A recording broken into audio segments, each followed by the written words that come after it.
Hello everyone and welcome back to the video. In today's video, we're going to be going over the biggest Smash events that happened this weekend. We had two B tiers this weekend in Battle of Z UMAD and Smash Contest DoKomi, as well as one A tier event, which was Seibugeki 14. We're going to be going over all of them, starting off with Battle of Z, the top 8 being Z and Black Twins in 7th, Soar and Mr. E in 5th, Tilde in 4th, Elijah in 3rd, Zomba in 2nd, and winning the entire thing, you had Apollo Kage. Now, really quickly, I want to go over all the characters that just barely didn't make the top 8. You had Venom getting 13th with Ken, Brother Jay getting 13th with Ken and Ryu, Salomp getting 13th with Pokemon Trainer, Patches getting 13th with Palutena. Then you had in 9th place Smock and Infinity, Smock playing Roy, Infinity playing Olimar, and you also had Armadillo and Babino, who played Lucario and Ike. Now, those are a little bit different from the other characters. Even though Armadillo does underperform his seed, I believe he was 4th seed at this event. I definitely know he was the top 8 seed. Didn't make that. This is still a ridiculous performance for him. He only lost to Tilde and Sora. Babino only losing to Elijah and Z. Like, these characters are terrible. You look at everyone else around them. You have these top tier staples of the current Ultimate meta, and you're throwing an Ike and a Lucario at people, and they're making it work. This is ridiculous results. Huge shouts to Babino and Armadillo, as well as everyone else who did well at this event, because there's a lot of people that actually made some decent runs, but I was just especially impressed by those two guys because the characters that they're playing are garbage in the hardest meta of Smash Ultimate, and they're still making it work. Now, since we do have a lot of people to talk about in this video, we're going to be doing people in batches. And the first batch I want to talk about is Z Black Twins Mystery and Sora, so essentially just your 7th place and 5th place finishers, starting off with Z and Black Twins. Black Twins using a combination of Pichu and Aegis, and Z using a combination of Diddy Kong and Cloud, though I'm pretty sure it was mainly Diddy. Also, I don't know if this is true, but if it is, huge shout to Z for TOing his own event and still making top 8. Like, that's pretty insane, but regardless, Z used mainly Diddy Kong. He did try the Cloud versus Soar, which I love, by the way, even though it got 3-0'd. I think everyone should be playing Cloud versus Steve because it's probably Steve's worst matchup, and Cloud is not only an amazing pocket character to have just in general, but is amazing just for one matchup. He's not too hard to pick up. He's an insanely good character, does really well versus Steve, which is a huge problem right now that people don't know how to deal with. Pick up Cloud. I know it sounds like a stupid thing. Just try it. I promise you, you will be seeing results shortly. It's going to take a little bit of time because you are still learning another character against people's main, but it's just so favorable. You're going into a great matchup. Cloud is an amazing character, and even though Z isn't probably just using Cloud for Steve, I think that's something that people can do. You can also just use Cloud as a general secondary, but regardless, pick up Cloud for Steve. It's a really good idea. Black Twins as well. Pichu and Aegis, not a super common character combination. I mean, the Aegis part of it is, but the Pichu, not a character we see a lot at the top level anymore, but he performed really well at this event. Always love when Black Twins do as well. One of my favorite players. You have Soar and Mr. E as well. Gotta give a huge shout out to Soar. He plays so many characters at the top level. From what I saw from him here, he used Meta Knight versus Zomba, which was able to take a game. Steve, for a majority of the bracket, he used PT as well to diddle someone at some point. Like, Soar is insanely talented in this game, and I feel like he doesn't get enough credit because he is mainly using Steve, but he has the top level. Steve, Meta Knight, probably Aegis, probably Ike. I've seen the Ike, honestly. Sephiroth. There's so many characters that he can play at the top level. He really is an incredible player, so shouts to Soar. Mr. E as well. Not a player that we see perform all the time, but when he does play well, he looks incredible, and he looked like that here. Hey, he lost only to Apollo Kage until they ended up getting 4th and 1st at the event, so he looked amazing. I feel like the last time we saw him playing like this was at level of X-Mon. I honestly hope we can see it more often because I just like that clean Lucina gameplay, and Mystery gives some of the best. Now, 3 of the 4 players in this top 4 I expected to be in this top 4, and the other one I thought was going to be Light, but he TQ'd at this event, and Elijah replaced him with a bang. Elijah Tilde was one of the best Smash Ultimate sets that I've ever seen, and I honestly thought it was the best set I'd ever seen until I watched Zomba Apollo Kage, which was also incredible. Like, the winner semifinals of this tournament went insanely hard. This entire tournament was just really good. Every single match was a banger here, especially in the top 8. One of the best top 8s I've seen in a long time, but Elijah, this is one of the best results that we've seen from Shulk ever in this game. Shulk doesn't have a ton of reps under her belt. It's not quite the best result because you still have Komei doing work. You have Jared as King doing really well at Rise and Grind back then, but it's been a while since we've seen Shulk at least have representation in North America, so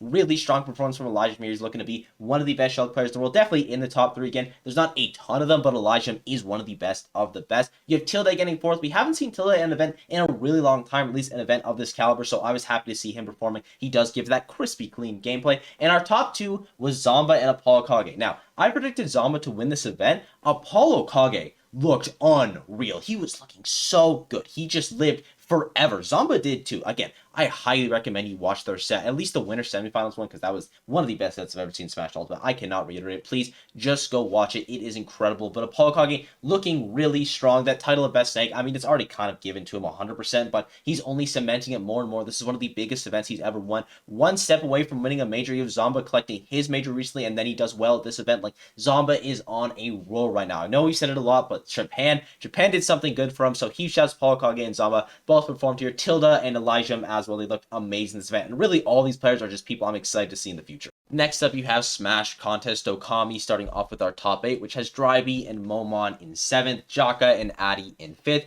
Quick in 4th, Makuro in 3rd, Lancelot in 2nd, and winning the entire thing, you have Space. Now, our biggest underperformances of the event are going to be Spectral in 17th, losing to Deep Freeze and Sick Boy, and Tarek in 13th, losing to Kunai, Case-kun, and Addy. Now, for Tarek, it's a little bit unfortunate for him, especially considering that he had a lot of momentum going into this weekend. He does really well at Battle of BC, does really well at King of Fields, falls a little bit short here. He was a top 3 seed. Is this the end of the world for Tarek? No, absolutely not. I still think he's the best Greninja in the world. I think doing bad at one regional doesn't entirely ruin your season, and he still gets a 13th place. It's not like he bombed out super hard, still picked up a win on Hope as well, who is an amazing hero player. So while it is a low performance from Tarek, it's not the end of the world by any means. So for our first half of the top 8, we actually had all of our players, but aside from Momon making pretty nice losers run, you had Momon still getting wins on Sick Boy and BJ. You had Dryby, who was able to beat Puria, Sick Boy, who had just beaten Spectral, and Zebra to be able to get into top 8. You had Jaka, who was able to beat Kichiro, Deep Freeze, and Yusuf, as well as Dryby once in the top 8. You had Addy, who was able to beat Nippon, Tarek, which is massive, and Hawk to get into top 8. Once in the top 8, they were able to beat Momon. So overall, really impressive runs from all these players. And I want to talk about the characters that they're using as well, because you have Momon, Fox, and Luigi. Fairly typical characters, but we don't see them have a ton of success at the top level. Admittedly, like Luigi is pretty much just Luigi or Yamanashi when he pops off. Super hard sometimes because you unfortunately don't have Kirash and Yaka, or rather Waka, traveling too much. So I think if we saw more of those players, we'd probably see more Luigi results, but we don't for now. So Momon is going to be one of our main reps of the character, honestly, as well as Fox, kind of the same thing. A lot of very good Fox players, but they don't always get results unless their name is Light, in which case he gets a lot of results. And then you also had Addy. He used mainly Game Watch. I'm pretty sure they have a secondary Cloud, but I wouldn't quote me on that. All I saw from this tournament was going to be that Game Watch. And you had our other two players, Dryby, who played mainly Pichu getting 2 top 8s this weekend. That's absolutely insane. And you had Jaka, who played, and brace yourself, Isabel.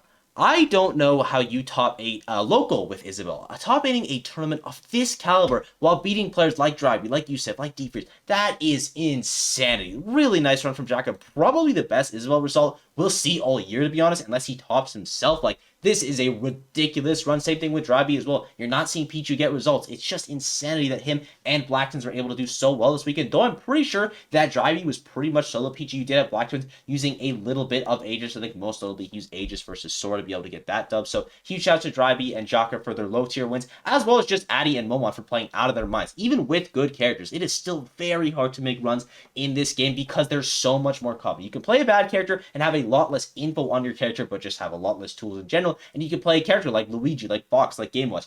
Everyone knows how to deal with these characters. You just have to be better than your opponent to win, and Addy and Momon were able to do that this weekend. So huge shouts to everyone that made our first half of the top 8. The top 4 for this tournament is also very interesting to me because you have Quick, who ends up getting 4th, which isn't crazy. He was projected to be the first seed, so it's a bit of an underperformance, but it's still top 4 at a nice regional, so that's a good performance from him. You have Space, who ends up winning the entire thing, and I think this is the biggest win of his ultimate career, so huge ups to him for that, beating Lancelot twice and Makuro, but he was the second seed. For him to win it isn't that wild. You have both Lancelot and Makuro getting 3rd, Lancelot getting 2nd. They were both seeded for the top 8. But what makes this top 4 and this whole top 8 crazy is because the characters that you have in it, you have a Pichu, a Isabel, a Bowser, a Chrom, and potentially an Inkling of Space Plate Inkling.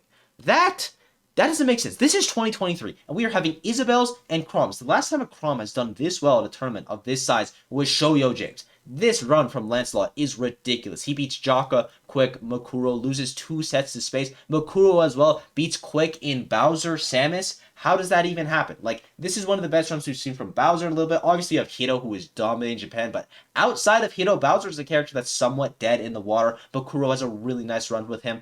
Again, I have to circle back to Lancelot. This doesn't make any sense. At this point in time, in this current meta, with the character that he's using, to get top 2 at a tournament of this caliber is absolutely unreal for him. This top 8 is just one of the most interesting top 8s I've ever seen. Again, I went over the crazy characters in there. It literally makes 0 sense how they all were able to perform, but the low tier mains mains, the mid-tier mains. I don't even care what kind of tier their character's in. They all played out of their minds this weekend and made one of the most entertaining top 8s in a very long time. Also, I should mention that Lancelot did end up using Roy versus Space, but I'm pretty sure versus everyone else, it was Chrom from him, so we're just going to say it was a Chrom run. And our final event of the weekend, as well as the only major of the weekend, is Seibugeki 14. In 13th place, you had Futari, Osimo, Kept, and Chicken. 9th place, you had Yamanakshin, Takai, Umeki, and Rima. 7th place, you had Easy's or Easy S and I'm. 5th place, you had Ken and Reno. 4th place, Mia. 3rd place, Tsubaki. 2nd place, Shutom. And winning the entire thing is, shockingly, Akala. And I want to take a look at one particular loser's run in this tournament. That is going to be done by Osimo, because Osimo gets upset insanely early on. He loses early on in pools to Nemugaki. Insane upset by them. Really big props. And then Osimo has a crazy loser run. Like a really, really strong loser run. He beats In a Row, he beats Omnado, he beats Senra, he beats Oi George, he beats Passeriman. So he gives Passeriman a 17th, Oi George a 25th, Senra a 33rd, and then he loses to Mia, which is just really unfortunate because Mia got upset fairly early on, and of course he had a crazy losers run, which we're going to talk about. But Osimo, even though he ends up getting 13th place at this event, he still got a bunch of good wins along the way, and I kind of just want to show you that because it shows the scope of this tournament. That happened to a lot of players. You had Jagaimo, who falls out fairly early on, but he's still able to get a couple good wins. You have Huto, falls out fairly early on, still able to get a couple good wins. There's many players that performed well at this tournament, but still had lower placings despite them getting good wins.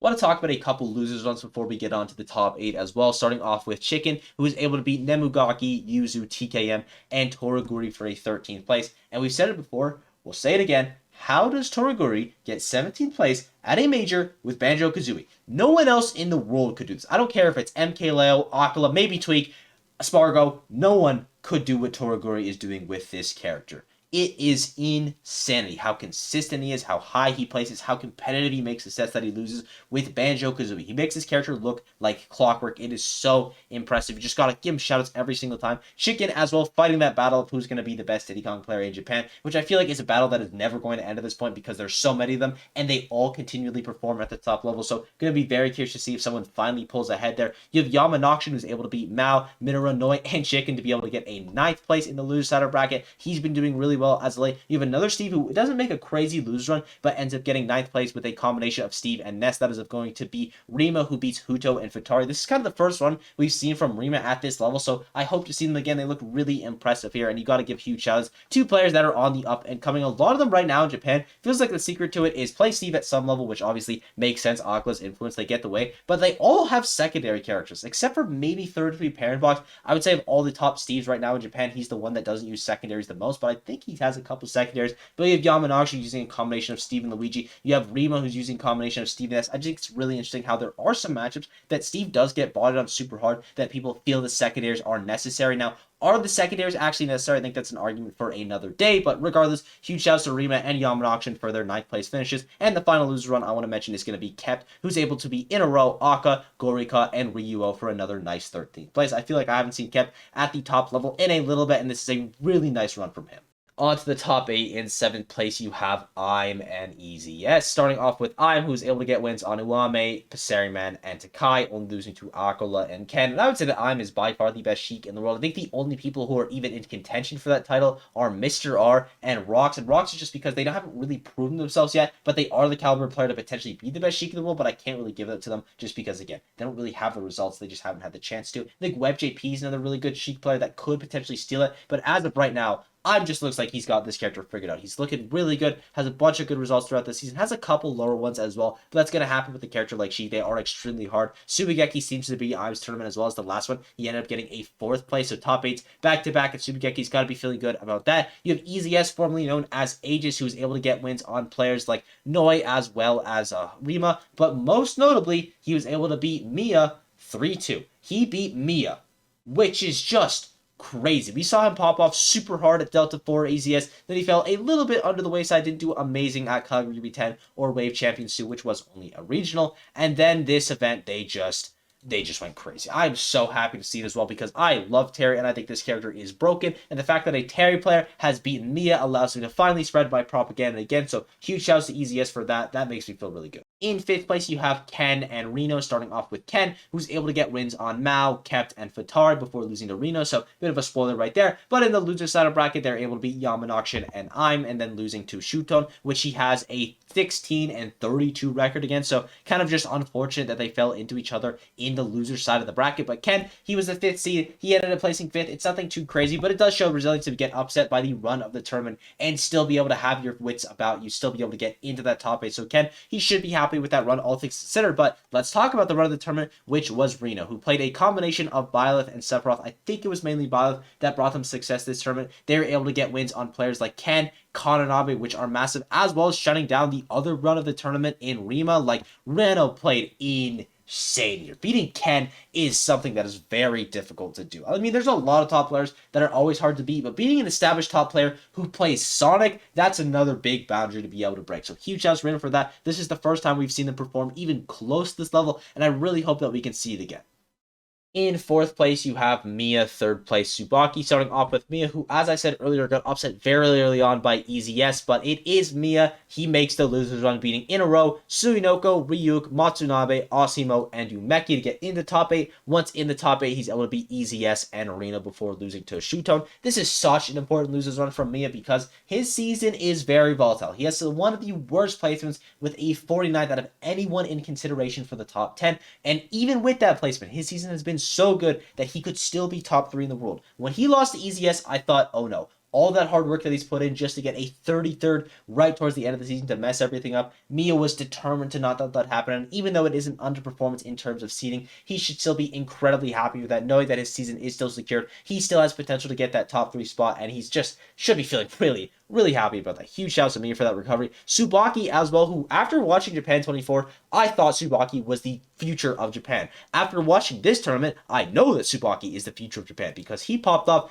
insanely hard, was able to be in a row. Marcos, Toraguri, EZS, and Shuton was in the topic. He beat Shuton, which is crazy. He did lose the run back as well as losing to Akala, but I honestly couldn't care. This is an amazing run from Seibugeki. In 2nd place, you have Shuton, and 1st place, you have Akala. Now, this is nothing crazy. Shuton technically was the 3rd seed, so he does overperform his seed with blins on Ken, Mia, and Seibugeki, so gotta be feeling good about that. Akala wins the entire tournament. Is anyone surprised? No. He only dropped 1 game. Is anyone surprised? No. People are probably surprised that he even dropped the game, to be honest. It was Shuton who ended up taking that, so huge shouts to him for that. But Akala is crazy. It's still clear that him and Spargo are the top 2 players in the world, but who's going to be number 1? And with this tournament from Akala, it might start turning in his fails, because even though the head-to-head is in Spargo's favor, even though Spargo won 2 tournaments over Akala and beat him at Genesis as well, when you have so many major wins under your belt. He got another major win here. He got another top 10 win here, as well as a bunch of other wins. It just looks really good for Akala. You got to be sweating this if you're Spargo. The race for who's going to be number 1 in the world has never been closer, and I honestly have no idea who's going to win it. Spargo, in my mind, is number 1 player in the world, but when Akala's winning major after major after major, it gets really tricky. But regardless, I thank you guys for watching. I hope you enjoyed. If there's anything that I got wrong or a player that I left out of this video, please let me know down below. It's been absolutely unreal. Thank you guys for everything, and I will see you all in the next video. Bye-bye.